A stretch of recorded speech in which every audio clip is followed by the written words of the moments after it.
This may be an interesting topic, which is pubic hair transplantation. It's interesting that the trend in the last 20, 30 years in the United States is to have shaved area in that area and not to have hair. But what's interesting is that in my textbook I wrote a few years ago, my Italian colleague says that there's a trend to want to have more hair there. And so pubic hair transplantation involves transplanting hairs from the back of the scalp into the pubic area. What's interesting about the history of hair restoration is that modern hair restoration began with pubic hair restoration.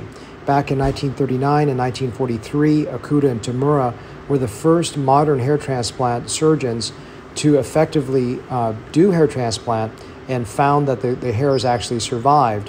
Historically, a man, Johannes Diefenbach, back in the 19th century, was contemplating this and did some with feathers and did something with animals.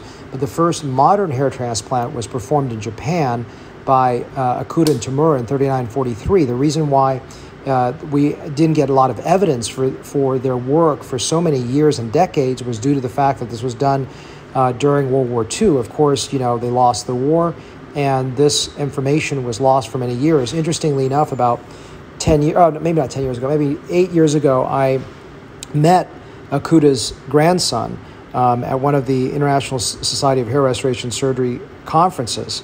But they were really the pioneers. We oftentimes give credit to Norman Ohrenreich in the 1950s, who really did understand the concept of donor dominance. In other words, he is the first person to understand that hairs move from the back of the head to the front of the head, should be preserved as such. But it was the history of Okuda and Tamura that did pubic hair restoration back in the 30s and 40s. And you say, well, why would someone want that back then? What was going on? So what's interesting culturally is the Japanese do a lot of public bathing. And there is a particular condition in young Asian females where they actually have hair loss in the pubic area, and that's considered a sign of disease. And so since they did public bathing and they didn't have hair in the pubic region, that was actually considered a sign of disease, so they felt shameful. So the first transplants in the 20th century was performed to restore pubic hair loss. As I said, oftentimes this is much more common in Europe, whereas in America, people want the exact opposite.